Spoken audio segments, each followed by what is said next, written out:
Saudara, bencana demi bencana kembali melanda, mulai dari banjir hingga longsor yang terus berulang setiap tahun. Pertanyaannya, mengapa pola yang sama terjadi lagi? Apakah kita belum belajar dari pengalaman sebelumnya? Di satu sisi, pembangunan dan pemanfaatan sumber daya alam terus berjalan. Namun di sisi lain, masyarakat harus menanggung risiko bencana yang semakin sering dan semakin besar dampaknya.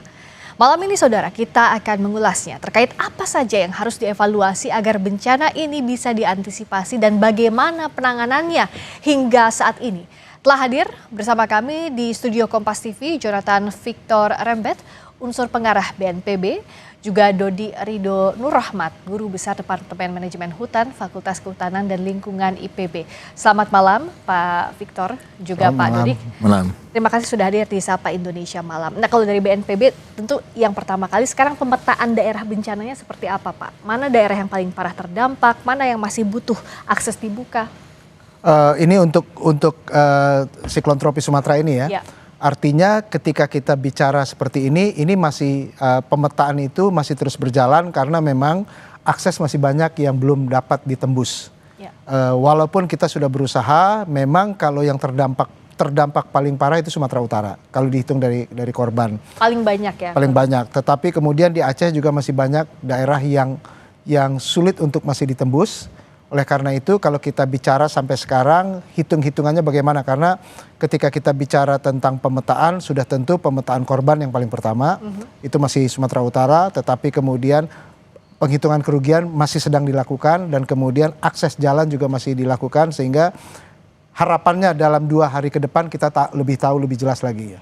Nah, dalam hari-hari ini sebenarnya bagaimana soal status kebencanaan dan penanganannya seperti apa agar masyarakat juga kan bisa tahu. Banyak yang mendorong ini ayo segera jadi bencana nasional karena dianggap dampaknya masif. Nah, sebenarnya seperti apa Pak? Ya, kembali saya sudah berbicara banyak tentang penetapan status bencana nasional, karena penetapan status bencana nasional itu adalah sebetulnya kita bicara tentang sumber daya. Ketika level pertama, level kabupaten kota sudah tidak mampu, mereka akan bicara dan dinaikkan ke level provinsi. Sekarang level provinsi sudah mengeluarkan tiga-tiganya SK tanggap darurat dan itu sudah dilakukan. Tetapi kalau memang provinsi sudah tidak mampu lagi, ini paling tidak di levelingnya, itu baru mereka melaporkan dan meminta untuk diberlakukan status nasional, bencana nasional. Tetapi sampai sekarang belum, dan oleh karena itu kita menunggu, dan kalaupun sudah itu masih dilakukan kajian, karena kajian itu menyangkut kerusakan, menyangkut sumber daya yang masih ada atau tidak. Dan kalau kita melihat memang desakan banyak sekali ya, dari medsos, kemudian juga kita menghargai karena ini bukan sesuatu yang mudah untuk diterima, khususnya warga terdampak, khususnya juga untuk teman-teman yang kehilangan, banyak sekali telepon untuk mencari keluarga yang hilang, dan juga teman-teman yang punya niatan baik itu lembaga kemanusiaan ataupun itu lembaga-lembaga advokasi yang merasa harus dinaikkan status. Tetapi memang kajian itu belum sampai ke sana karena sumber daya masih ada. Kalau misalnya dibandingkan dengan 2 status bencana nasional yang pernah kita alami, tsunami 2004 itu memang semua sudah hancur dan tidak ada lagi kemampuan untuk baik secara pengelolaan publik dan kemudian sumber daya tidak ada, dan oleh karena itu 2004 itu dinyatakan status bencana nasional.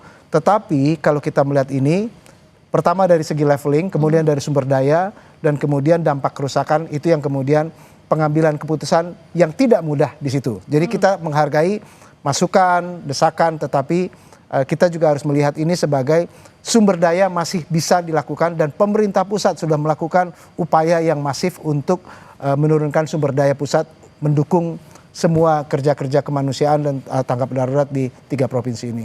Nah, kalau Pak Dodik melihatnya dengan kondisi kebencanaan seperti ini, bagaimana penanganannya? Kalau dari sisi korban ataupun keluarga korban, tentu kan ini adalah masa-masa yang membuat siapapun pasti down. Karena tidak bisa ada masuk bantuan, masih banyak akses yang tertutup. Cara bertindak seperti apa sih sebenarnya yang diharapkan? Ya, tentu saja untuk saat ini prioritas adalah bagaimana menangani korban ya, karena masih banyak.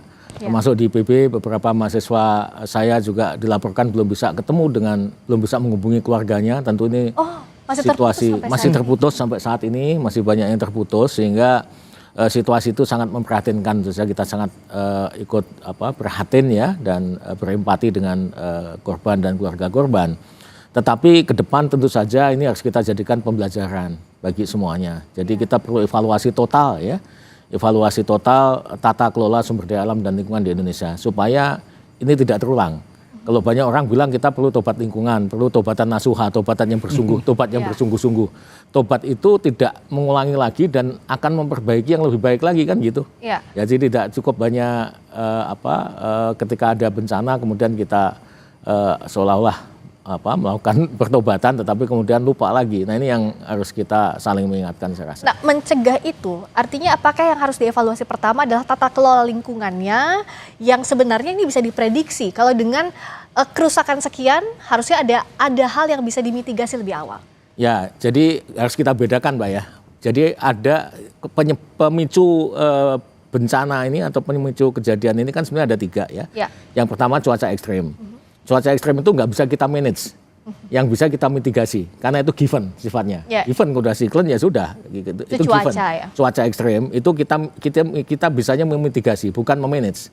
Yang kedua kondisi geografis, adanya di pegunungan dan sebagainya, kita bisa memitigasi. Ya misalnya dengan membuat turap dan sebagainya kan bisa dengan cara alami, bisa dengan cara mekanis.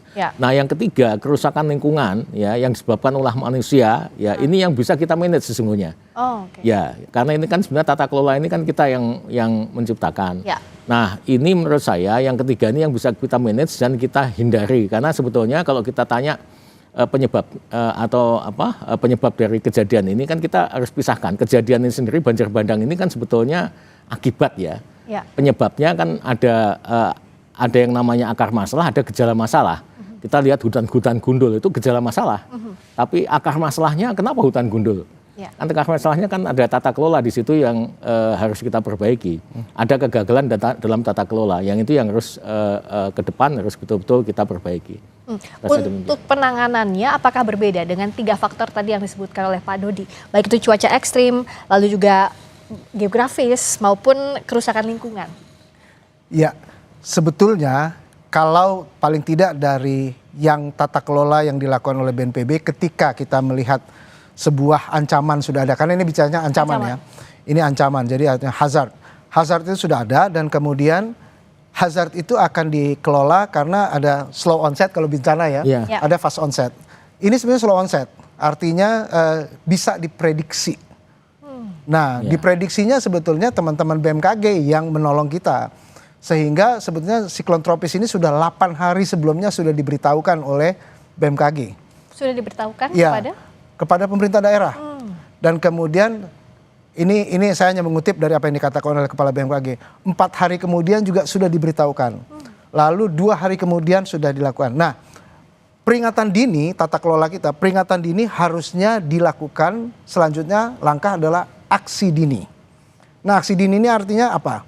Bisa melakukan mengeluarkan SK siaga darurat, di mana bisa mengerahkan semua sumber daya daerah, baik itu kabupaten kota maupun provinsi. Tetapi juga bukan hanya itu, mempersiapkan semua OPD terkait dengan tugas dan fungsi masing-masing. Nah itu yang dimaksudkan dengan aksi dini, sehingga ketika early warning system atau sistem peringatan dini sudah diberikan, yang tugas dan fungsi ini adalah BMKG, aksi peringatan dini harus dilakukan oleh aksi dini ini harus dilakukan oleh pemerintah daerah. Nah ini yang agak miss. Betul memang karena ini mungkin baru kasus kedua Pak ya.